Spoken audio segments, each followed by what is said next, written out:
Vadiwa vateereri tadzoka zvekare nechimwe chirongwa chatinokupakulirai masecrets nemaconfessions. Rekai vatapinda mumaconfessions edu emuzuva ranhasi. Hanzi hello Nashi, please post for me.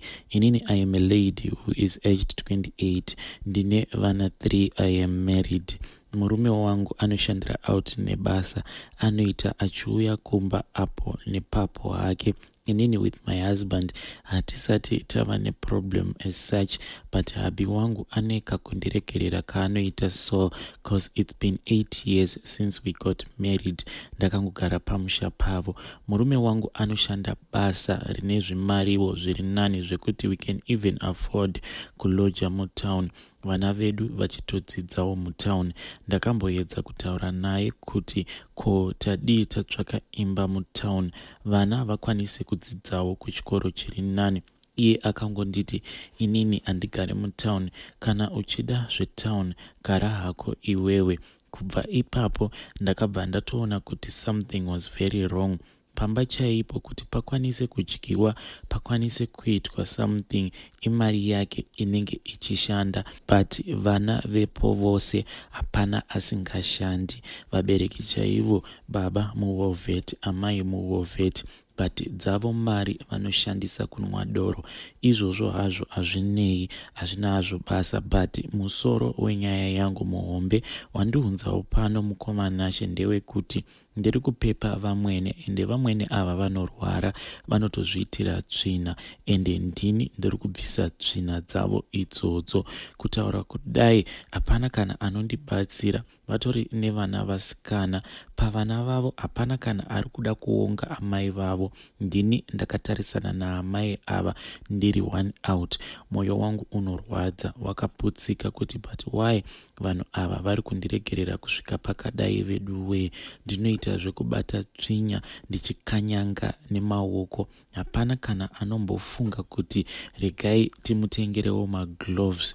Mai vane vana vasikana vapenyu vanofamba, ini muroora ndini ndinobvisiswa tsvina dzaamai vavo. I don't know kuti maybe it's because handishandi, ndini ndega ndingori pamba here or what, I don't know. Dai vanga vangotsvaka havo nurse aid or even kuvatengera mapamba, but vanoramba kutenga zvose izvozvo. Veduwe, tsvina yemunhu mukuru haisi nyore kuibata, especially kana atori mutorwa zvake, yet atori nevana vake vasikana vaakazvara. Ipapo ndipo pandiri kuramba. Ndiri kunyorawo confession yangu iyi nemwoyo wakaputsika mukoma Nashe. Izvezvi pa8 years dzandagara mumarriage iyi ndakavaka, but havasi kuda kuti inini ndipedzisewo kitchen yangu. Kuti nditobika ndinotofamba about 500 meters each and every day kuenda kwavamwene, ndonobikira kukitchen ikoko kwavamwene, tobva tadya ikoko ndodzokera kumba kwangu. Iyi ndiyo life yangu for the past 4 years, even though ndakavakawo pangu, but handitendedzwi kushandisa yangu kitchen. Kwavamwene ndiko kunotengerwa grocery.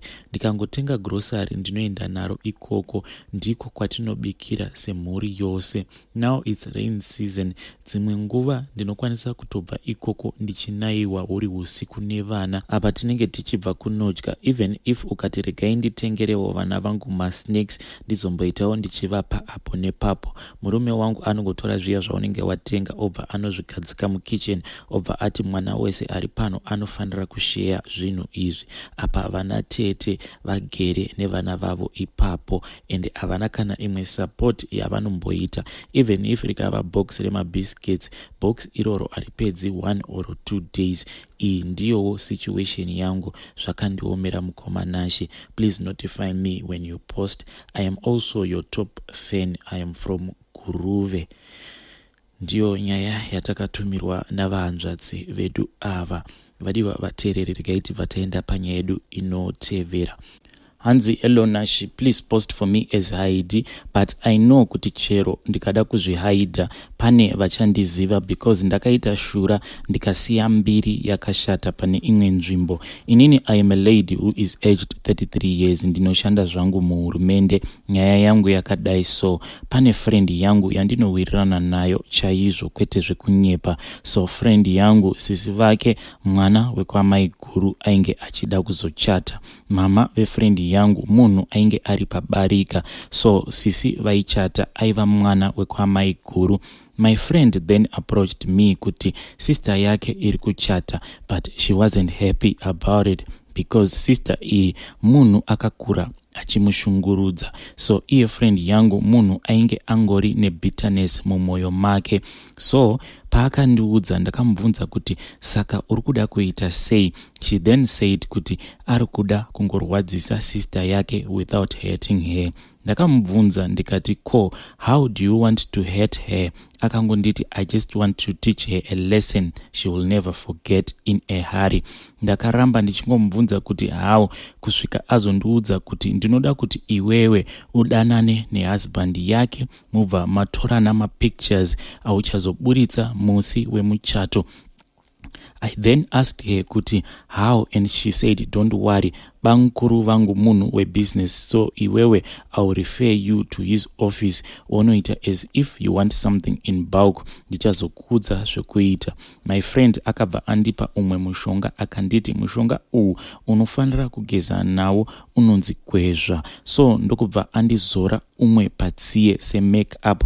Ndakabva ndaenda kuoffice kwabankuru vake ndikasvika as if ndine zvandaida. He attended me zviri bho. Ndikabva ndati ndava kuda kudzokera ndatobuda ndava kuroad kutsvaka transport. Ndakamira paroad paya pakabva pauya umwe mukomana achimhanya. Ndakabvunza kuti kwakanaka here. Iye akabva ati hanzi ndanzi ndikushehedzei mudzoke naboss. Ndakabva ndadzokera kuya. Ndichisvika muoffice ndokubva vatotanga kundinyenga and he told me kuti ndinokuda but ndine mukadzi, asi he didn't mention zvekuchata kwavo. Ndakamboramba kusvika ndazotenda hangu. We then exchanged our contacts. Ndikabva ndadzokera kumba.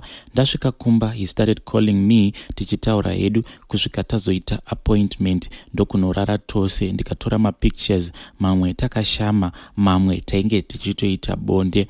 We had sex more than 7 times before his wedding. Pese apa ndaitora mapictures iye hapana kana zvaakambosuspecta because I pretended as if I was so madly in love with him. Day rewedding rakasvika, friend yangu akangondiudza venue akabva ati tichasangana ikoko nekuti hatingaendi tose. I don't want people to know that iwewe neni we know each other that much. Ndakazoenda kumuchato kuya ndikasvika ndikanogara mukati mevamwe ndiine laptop yangu hangu. Pakazosvika time yemavows ndipo pandakasimuka ndikati vaviri ava havangachati. Inini I am pregnant for murume uyu. We have been in love for almost 6 years now. Last week chaiye tainge titori tose. Ndikabva ndavhura laptop ndikatanga kuvhura mapictures tiri tose in bed. Munhu wose akaona mapictures iwowo because ndanga ndakatomira kumberi kwevanhu but hana yangu yainge ichiita kurova makumbo angu achidedera. But ndakangozvipa zvivindi kusvika ndazobatwa nevanhu vakandidzinga pamuchato iwowo. And from what my friend told me, muchato hao wakaenderera mberi but right now that couple haina kana peace at all. Friend yangu ndakazomuti chipedzisa mari yawakandivimbisa but nanhasi haasi kuda kundipa mari iyoyo, akatondibloka. Moyo wangu ndava kufunga kutsvakira friend yangu matsotsi ekuti anongomuponda nekuti ndiri kurwadziwa kuti after performing zvinhu zvinonyadzisa kudaro munhu obva akunyima mari yako. Please musandijaja, ndinongoda vanobatsira vana judge imbomirai. Please mukoma kana kuri kunzi mukazopostawo nyaya yangu notify me ndizotevererawo mucomment section because ndikuda kuti ndizivewo kuti zvinoita here kuti munhu anokushandisa kudai so after that obva akunyima mari yako. Hazvisi zvinhu zvekuti zvinozokonzeresa uroyi here between friends. Kutaura neni hadi akatondibloka. Ndiyo nyaya yatakatumirwa naHaiti. regai tibva taenda panyaya yedu inotevera. Hanzi elo mukomanashi muri sei? Nyaya yangu akasike kutanga ichipostwa papublic. I have tried kuti nyaya yangu imbopostwa mumagroups pafacebook, but no help is coming for me. I don't know, is it the reason yekuti I am not good enough kana kuti dzitori mhepo dziri kunditeverera? Ndanga ndichitsvakawo rubatsiro. Ndauyawo neconfession yangu. Nyaya yangu yakamira so: I am a lady ane makore 34 ekuberekwa. I am single but I was once married. Imba yangu ikazongoparara zvayo zvisina kana kunzwisisika. After imba yangu yaparara ndakabva ndadzoka ndikagara pamba pababa vangu hangu ndichiita business, but business iri rainge risingafambi, zvaingovawo zviya zvekiya. Ndakatanga kuti sometimes kana ndakarara ndairota ndakarara nemurume, sometimes ndaitorota ndichiita bonde nembwa kana kuti dhongi chairo. Zvinhu izvi zvaindinetsa kuti ko chii chiri kumboitika. Ndakazoudzawo tete vangu one day kuti tete, izvi ndizvo zvandiri kusangana nazvo. Then she advised me kuti ndiende kumasowe. Ndakaedza zvese zvandainge ndakaudzwa natete, but hazvina kushanda. Ndaingoramba ndichirota hope idzodzo. One day ndakati ndabuda pamba ndichienda kutown, so ndakasiya ndakayanika penti rangu panze ndakavhara netowel ndokubva ndaenda hangu kutown. Pandakazodzoka ndakabva ndangopinda muspare mangu ndikati regai ndimbozorora. Ndazorora ndakabva ndakotsira hangu. Mukukotsira kuya ndakabva ndatanga kurota ndirere nemunhu zvekuti ndiri kuhope ndainyatsonzwa kuti apa I am having sex. Saka ndakabva ndapepuka zvekuvhunduka zviya ndokubva ndanzwa nyama dzekunhengo yangu dzichitamba-tamba zviya zvemunhu ari kutorara nemunhu. Ndakabva ndasimuka ndikaenda kukitchen kunotora salt, ndikabva ndaisa mubhaketi memvura ndichibva ndaenda mubathroom kuti ndinogeza. Pandakapinda mubathroom ndakabva ndanzwa kuti mutoilet mainge muchibuda sound, but sound iyi yainge iri yemunhu aichemerera zvekurakidza kuti ari kutoita bonde, so I didn't even bother much. Ndakageza ndokubva ndapedza. Ndakubuda ndakabva ndanzwa kuti voice iri rainge riri voice rababa vangu, ende vaitochemerera vachidedza zita rangu vari mutoilet imomo. Ndakabva ndadzokera mubathroom ndikavhara door kusvika vabuda mutoilet muya. Ndakavadongorera ndikaona kuti vainge vakabata pendi rangu randainge ndasiya pawaya. Apa vainge vakaita kudikitira zvekuti dhu. Ndakabva ndabuda mubath muya ndokunonanga kumasowe straight. Ndasvika ikoko handina kana kumbovanza, ndakangotaura zvese zvandainge ndasangana nazvo mumba. Ndakabva ndaprofitiwa ndikabva ndanzi baba vangu munhu ane mubobobo, saka vanga vachitoita bonde neni nemushonga masikati iwavo, ende ndivo vakakonzera kuparara kweimba yangu. Ndivo vakandidzosa pamusha kuti mishonga yavo inyatsokushanda zvakanaka. Kunyora kudai I am helpless. Ndiri kutotsvakawo help. Please notify me when you post. Thanks kune vose vachakwanisa kuzondibatsira. Iyi ndiyo nyaya yatakatumirwa naHaidi. Kana kuine vanokwanisa kubatsira Haidi, please feel free to come to my inbox tione kuti Haidi anokwanisa kubatsirikana here. Regai tibva taenda panyaya yedu inotevera. Anzi Elonashi, please post for me as Haidi. Ndiri mukadzi wechidiki ane makore 26 ekuberekwa. Ndinogarawo munzvimbo inonzi Amsterdam Park iri muHarare. Inini ndakaroorwa, asi zviripo ndezvekuti murume wangu akasvika pakuramwa musha akaenda. Nekuda kwekuti ndiri munhu anochiva vamwe varume. Zvinhu izvi zvakatanga pandakatanga kugara kumufakose apa tailoja pamba pataigara. Tainge tiri mafamilies anga akati one day ndakabva ndatanga kuchiva vamwe baba vaigara kufront, ndikabva ndatanga kuvaitira maactions kusvika vazondida. Takabva tatanga kudanana kusvika vazorambana newife yavo. Zvakazongoramba zvichidaro kusvika pazviri nhasi. Ini hapana pamba pandinogara ndikasadanana nemurume weumwe munhu. Zvinotoramba kuti ndirambe murume. I don't even know kuti chii chiri kumboitika pandiri. Zvinhu izvi zvinondirwadza. The worst part ndeyekuti ndiri munhu wekuti handina choice. Even murume wandigere naye munhu akangondinyenga one day iroro akabva atorara neni. From there on handina kana kuzomboita nguva ndikazotova ndava mudzimai wake handikwanisi kuramba murume. I don't even know how to stop myself. Mungava muri mukombi munhu akangonditaudza handikwanisi kuti ndimuignore. Ndinobva ndatanga kutoita friendliness naye, akangondikumbira nhamba achingoburuka nyangwe akandifonera akanditi amai ndakudai. Inini ndinobva ndati neniwo ndakudaiwo. Foni yangu ungati ifoni yebusiness inogara ichingorira. Ndakambosvika pakuramwa WhatsApp because WhatsApp yangu yainge izere nevarume. Unosvika pastage yekuti nyangwe murume wako unoshaya kuti wodeleta chat ripi nekuti mamessages anenge achingopinda, varume vachingokuudza kuti I love you, I love you, I love you. Handitozivi kuti chiko chiri kumboitikawo kwandiri. Zvinhu izvi zvakatanga ndichiri mudiki, nditori kumagrade 7. Vanhu vaingoti kana ndichifamba vaingondibvunza kuti kasi uri mukaradhi, kasi uri mukaradhi, nekuti mumhuri medu ndinonzi ndakatoredzera vamwe tete vangu vakazoshaya. So tete vangu hanzi vainge vakanaka zvekuti vakazosvika pastage yekuti vakazotororwa nemurungu wavaishandira. Asi tete vangu munhu wekuti akazoramwa musha akazopinda mubhawa. So I don't know kuti ndiko kwandichazoendawo here, nekuti wherever I go ndinototya kunyangwe kufamba chaiko because I know kuti handikwanisi kungofamba even 10 meters murume asina kana kundi approacha.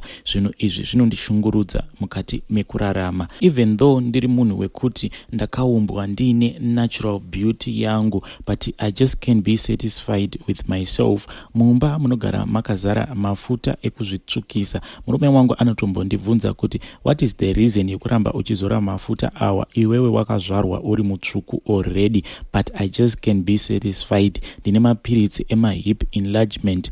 Mapiritsi iwawo akabva angowirirana neni, saka ndatova munhu wekuti ndine body shape yekuti kana ndichifamba kana ndikapfeka zvinhu zvakati mbambamba munhu anokwanisa kutoti akandidarika anodzikisa nyangwe window remotikari yake obva ati amai imimi ndakufarirai. Even if ndikangoda kubuda ndichiti ndiri kuenda kutuckshop or even kutown, I make sure kuti ndapfeka kabra kanenge kari kadiki diki. I do this because ndine chida kunyatsoti chest yangu inyatsokumira sekunge yemunhu asati ambozvara. Back to my current story. Pano pandigere takatanga kupagara last year muna June. Tinogara tiri 2 mafamilies. So murume wemukadzi wandinogara naye murume wekuti mudila anogara aine cash pahomwe pake. So murume uyu ndakamutarisa, ndikatarisa mukadzi wake, ndikaona kuti iye nemukadzi wake havatomboenderani. Mukadzi uyu tikangoti ndiyo type iya yatinoti do because kana iri body structure apatomborina. So recently inini nemukadzi uyu we had an argument because ndiri munhu wekuti ndinofarira kuzvipfekera tumabum short tumamini. So iye akazonditi amainini komunodii kuti kana varume vedu varipo mosunga henyu Zambia, then kana mava mumba mobva mabvisa henyu Zambia renyu. So takabva tatanga kutukana, umwe neumwe akabva aramwa akapinda mumba make akabva azvivharira. Izvi zvakabva zvandipa hasha zvekuti ndakabva ndatowedzera kupfeka zvinobata. But I don't even know kuti why murume wake atombonditarise even kawane. Ndichinyora nyaya yangu iyi, I am full of guilt and shame. Handitombozivi kuti zvandakaitira murume uyu kuti angava akaudza mudzimai wake here. I don't even know because response yake yaakandipa nanhasi iri kuita kundishungurudza mukati memoyo wangu because ever since ndichitanga kuziva chinhu chinonzi munhurume handisati ndambodisappointwa kudaro. Zvakaitika ndezvekuti mukadzi wake ainge abuda, ukuwo murume wangu ainge aenda kunoita peace job. Ndakabva ndati chance given, nhasi baba ava ndinovatesta chete. Baba vaya vanga vakagara panze, inini ndakabva ndabvisa hembe dzangu ndikabva ndamonera tawo mukati, handina kana kumbogara ndapfeka anything. Ndanga ndiri munhu wekuti kunyangwe tawo iroro rikadona ndaingosara ndakashama. Ndakabuda panze ndikambozama kutenderera ndakabata kabucket, but baba vaya havana kana kumbopfaka nyinga pavakanga vakagara. I even tried kuti ndinokumbirawo kuti mundisenderewo mavideos neshare it. Ndichitaura navo kudaro I had moved so close to him zvekuti dai vakangonditarisa vaitoona kuti zvitya zvangu zvainge zvitori panze because ndainge ndashifta tauriya to the other side. but havana kana kumbogara vanditarisa, vakangoramba vakatarisa foni yavo. So handizivi kuti vari kungokuvarira mukati here kana kuti munhu wekutoti haana kana basa neni, semunhu wekuti ndakajaira kuti pose pandinenge ndiri ndinenge ndichingonyengwa nevarume.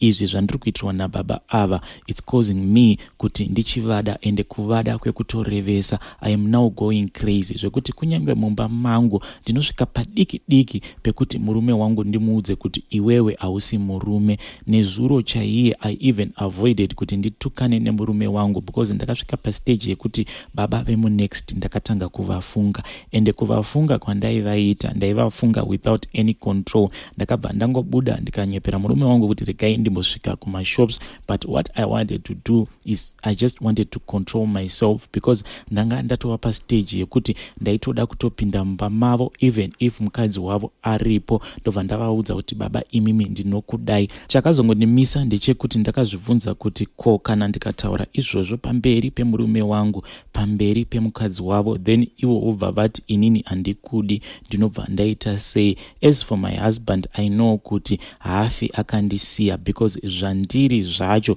kuti asiyane neni it's a big problem because iye kunyange ndichitofamba naye munhu wekutoti anotodada neni. Mukomanashi handizivi kuti ishavi here kana kuti chii chiri kuitika kwandiri, but now ndinotoda kuti mundibatsirewo. Ndosaka ndanyatsokukonfesa zvose zvandiri kuita because ndiri kuona kuti medzisiro ndichapedzisira ndatouraya amai ava, nekuti inini ndiri munhu wekuti handisati ndamborambwa nemurume wandinenge ndada. So I feel so much angerness inside of me zvekuti mai ava vakaita zvekutamba ndinokwanisa kuvaisa pasi because I want his husband and I want him for sure. Kana kuine vanokwanisa kudzinga mweya uyu uri pandiri, please ndibatsireiwo, even just to explain kuti zvii zvinomboitika pandiri zvekuti ndinongoda murume wandinonyatsoziva kuti ane mukadzi wake and iye achinyatsokundirakidza kuti haandidi, but ndobva ndaramba ndichitomuda even more. Kana mukazoposta nyaya yangu,